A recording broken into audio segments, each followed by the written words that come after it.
Vamos fofocar sobre as leituras que eu fiz no mês de julho.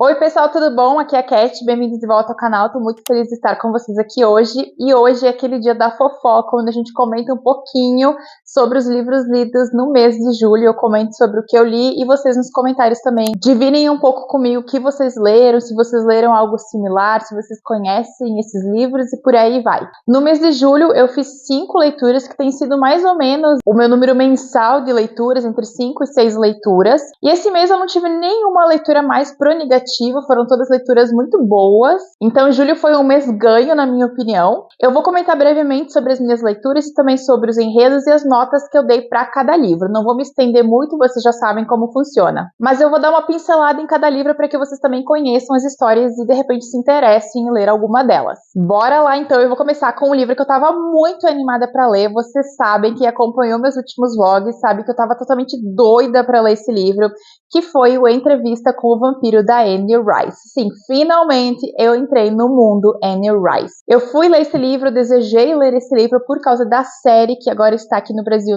no Prime Video, mas lá fora foi produzida pela AMC. Eu me apaixonei pela série de TV e óbvio que eu quis conferir a fonte original da história. Então eu quis ler, procurei em sebo, não achei, até que no Prime Day eu consegui comprar o box com os 3 primeiros livros. E eu fiz a leitura em julho de Entrevista com o Vampiro e foi assim muito legal ler uma coisa que eu vi na série, encontrar as semelhanças, descobrir onde estavam as inspirações daqueles personagens que eu gostei tanto. Entrevista com o Vampiro foi originalmente publicado em 1976. Ele é o primeiro livro das crônicas vampirescas e nesse livro aqui nós temos uma entrevista acontecendo, que é a entrevista do vampiro Louis Dupont du Lac para o jornalista Daniel Molloy. O Louis está explicando, está contando a sua vida para o Daniel desde o momento da sua transformação lá no século XVIII. Ele vai contar sobre a transformação, sobre quem o transformou, que foi o vampiro Lestat de Lioncourt, e logo depois a gente vai acompanhar os dramas do início dessa vida imortal do Louis, os seus afetos, os seus desafetos e as suas questões pessoais e filosóficas também. Eu achei a leitura do livro, em alguns momentos, um pouquinho rebuscada, precisei reler alguns parágrafos até eu entender e captar o estilo narrativo da Anne Rice, que é um pouquinho diferente. Mas depois que eu entendi, que eu captei, eu aproveitei a leitura muito bem. Como eu havia assistido a série, é claro que eu já sabia que o Louis é um narrador não confiável, nem tudo o que ele diz pode ter acontecido do jeito que ele disse que aconteceu. Existem algumas variáveis na história do Louis que a gente só vai saber depois no segundo livro, que é contado pelo ponto de vista do Lestat de Lioncourt. Então eu já meio que fui sabendo que eu deveria ler o Louis com um certo cuidado. Eu também fui lendo e fui fazendo alguns contrapontos com a série de TV, algumas coisas que aparecem lá na série que estão aqui. Então foi uma leitura muito legal, gostei bastante. Eu dei 4 de 5 estrelas para ele e eu gravei um vlog da minha leitura que devo liberar em breve. Então se você é fã de Entrevista com o Vampiro, se você gosta do livro, gosta da série ou até do filme e quiser vir comentar comigo, em breve eu devo liberar um vlog sobre isso. Li também um livro de uma escritora que eu gosto muito, que é a Sarah Waters, e dessa vez eu li o Ronda Noturna. Esse aqui é uma ficção histórica que se passa no pós-Segunda Guerra Mundial, o que não é muito comum para Sarah Waters. A Sarah Waters geralmente escreve sobre o período vitoriano, mas nesse caso aqui ela foi para a Segunda Guerra Mundial. E nesse livro aqui nós vamos acompanhar os dramas de 4 personagens e nós vamos acompanhar o que eles estão fazendo no pós-guerra. E logo depois a autora volta no tempo, alguns anos, para nos mostrar a vida deles durante a guerra. E a gente vai descobrir que a vida desses 4 personagens acaba se entrelaçando em algum momento. Esse é um livro curioso porque ele trabalha com cronologia reversa. Ele começa em 1947 e ele volta depois para 1944 e depois para 1941. Então você começa o livro do final e você volta para o começo, o que é bem interessante. Ele é um drama de cotidiano. Se você gosta de ler dramas de cotidiano que vão contar a vida daqueles personagens dia a dia, os seus dramas, os seus afetos, os seus desafetos, as suas ilusões, as suas dores, esse aqui é um livro que eu acho que muita gente pode gostar. Ele é bem focado na questão da ficção histórica, tem muito detalhe sobre como essas pessoas viviam. Uma das protagonistas, ela trabalhava como motorista de uma ambulância durante a Segunda Guerra Mundial, então você tem todo esse aspecto ali. Um dos protagonistas estava preso durante a guerra. Você tinha outra que trabalhava num dos escritórios de guerra. Então tem vários pontos de vista diferentes sobre o conflito de dentro de Londres e dentro do território. E como a guerra, ela ia afetando essas pessoas no seu dia a dia, na sua vida comum. Eu dei para esse livro 3,5 estrelas de 5. Eu gostei. Ele é brilhantemente escrito, mas a minha questão foi realmente os personagens. Eu não tenho problema em não me conectar com personagens, porque eu acho que não é obrigação do personagem ser conectável, digamos, mas de certa forma eu acho que eu acabei não criando muita simpatia por nenhum dos quatro, e isso fez com que eu não me apaixonasse tanto assim pela história. Já comentei aqui pra vocês também em resenhas anteriores que eu sou muito de personagem. Eu não sou muito de enredo. Se o enredo for horroroso, mas os personagens forem maravilhosos, eu provavelmente vou gostar do livro.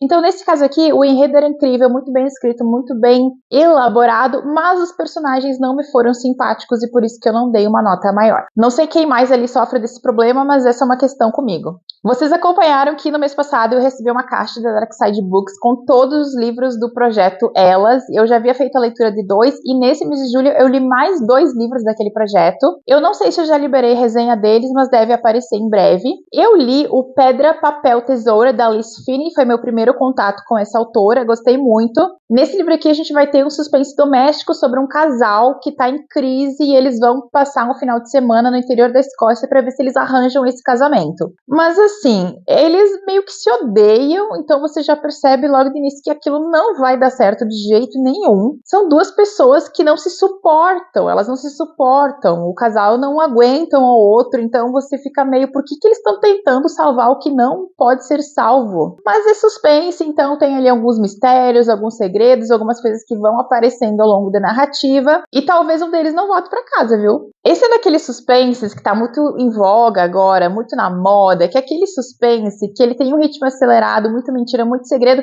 e o final, a autora dá uma virada que ali que beira ao absurdo, com algumas coincidências super esquisitas, que você tem que abrir um pouco de mão da lógica para acreditar no que ela tá te contando, aceitar e se divertir. Eu tô ficando acostumada com esse tipo de final porque tá virando praxe em todo o suspense psicológico dos últimos tempos.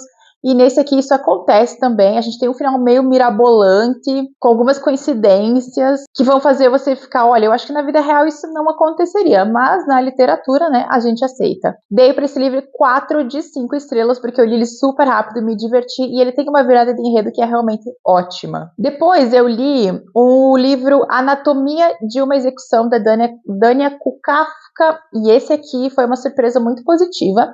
Ele é um suspense mais introspectivo, com uma escrita um pouco mais sensível. Ele fala sobre um homem chamado Ansel que está no corredor da morte. Ele foi acusado por um crime, ele foi sentenciado e ele está a algumas horas da sua execução.